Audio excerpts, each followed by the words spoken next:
দলীয় প্রতীকে হবে না স্থানীয় নির্বাচন, অধ্যাদেশ জারি। একাদশে ভর্তির প্রথম ধাপে 10,73,000 আবেদন, ফল প্রকাশ আজ। আমানতকারীদের স্বার্থ ঠিক রেখে একীভূত হবে দুর্বল ব্যাংক, বললেন অর্থ উপদেষ্টা। জুমার নামাজে না গেলে 2 বছরের দণ্ডের বিধান তেলেঙ্গানায়। পুরস্কার প্রেম অর্থ আসবে মিথুন কন্যা মিনের, ভয়কে জয় করতে হবে মকরকে। দর্শক, গ্রামের কাগজের সকালের খবরে আপনাকে স্বাগত। শুনছিলেন প্রধান শিরোনাম। এবার চলুন যাওয়া যাক মূল আয়োজনে। এখন থেকে স্থানীয় সরকার নির্বাচন আর দলীয় প্রতীকে অনুষ্ঠিত হবে না। এই উদ্দেশ্যে প্রতীক বরাদ্দ সংক্রান্ত ধারাগুলো বাতিল করে একটি অধ্যাদেশ জারি করেছে সরকার। 18 আগস্ট রাষ্ট্রপতি মোহাম্মদ শাহাবুদ্দিন স্বাক্ষরিত এই অধ্যাদেশটি আইন, বিচার ও সংসদ বিষয়ক মন্ত্রণালয় থেকে জারি করা হয়। পরে মঙ্গলবার বিষয়টি প্রকাশ্যে আসে। 2015 সালে আওয়ামী লীগ সরকারের আমলে স্থানীয় সরকার নির্বাচন দলীয় প্রতীকে করার সিদ্ধান্ত হয়েছিল। এরপর থেকে দীর্ঘদিন ধরে স্থানীয় সরকার নির্বাচনে দলীয় প্রতীকের ব্যবহার বন্ধের দাবি জানিয়ে আসছিলেন বিভিন্ন দল ও নির্বাচন বিশেষজ্ঞরা। এরই ধারাবাহিকতায় অন্তর্বর্তী সরকারের করা নির্বাচন ব্যবস্থা সংস্কার কমিশন ও স্থানীয় সরকার সংস্কার কমিশনও দলীয় প্রতীক বাদ দেওয়ার সুপারিশ করে। সংশ্লিষ্টদের ধারণা, এই বিধান বাদ দিলে রাজনৈতিক দলের সঙ্গে সরাসরি সম্পৃক্ত নন এমন অনেক যোগ্য ব্যক্তিও নির্বাচনে আগ্রহী হবেন। চলতি 2025-26 শিক্ষাবর্ষে একাদশ শ্রেণীতে ভর্তিতে প্রথম ধাপে অনলাইনে আবেদন প্রক্রিয়া শেষ হয়েছে। এই ধাপে আবেদন করেছে 10,73,336 জন শিক্ষার্থী। যাচাই বাছাই শেষে আজ রাত 8টার দিকে প্রথম ধাপের ফল প্রকাশ করা হবে।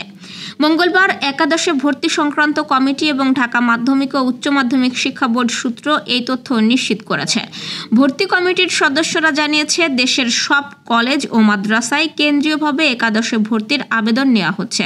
প্রথম ধাপে গত 30 জুলাই থেকে 15 আগস্ট রাত 8টা পর্যন্ত আবেদন নেওয়া হয়েছে।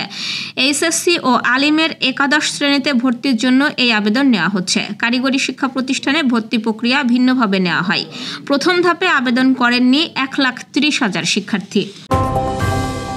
দুর্বল ব্যাংকগুলোকে এমনভাবে একীভূত করা হবে কোনোভাবেই যেন আমানতকারীরা ক্ষতিগ্রস্ত না হয়।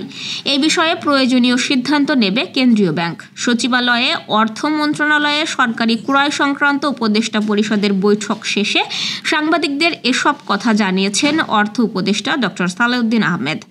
এ সময় একীভূত হওয়া ব্যাংকগুলোর নাম আপাতত ঘোষণা না করতেও নির্দেশনা দেওয়া হয়েছে বলে জানান উপদেষ্টা।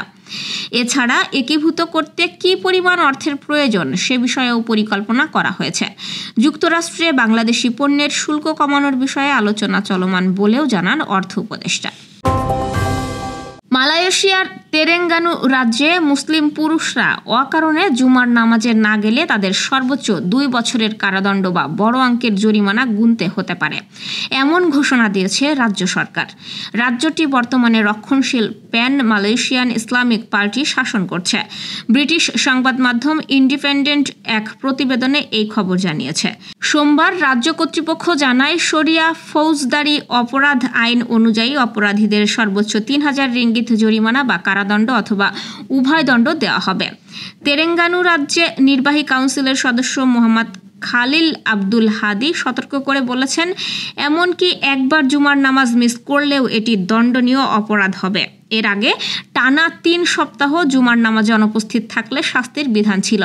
তিনি আরও বলেন, এটি গুরুত্বপূর্ণ স্মরণ করানো, কারণ জুমার নামাজ শুধু ধর্মীয় প্রতীক নয় বরং মুসলমানদের আনুগত্যের প্রকাশ। তাই দণ্ড দেওয়া হবে কেবল শেষ উপায় হিসেবে, যখন কেউ বারবার স্মরণ করানো উপেক্ষা করবে। দর্শক, এ পর্যায়ে জেনে নিব কেমন যাবে আপনার আজকের দিন, অর্থাৎ 20 আগস্টের সম্ভাব্য রাশিফল। মেষ রাশি, দ্রুত গতির বাহন বর্জন করুন। ধৈর্য, সাহস, মনোবলপূর্ণ রাজকীয় দিন উপভোগ করতে পারবেন আজ আপনি। সন্তানদের সাফল্য নিশ্চিত হবে এবং সফলতার চাবি হাতের মুঠোয় থাকবে। ভাই বোনদের সঙ্গে সম্প্রীতির মেলবন্ধনও রচিত হতে পারে।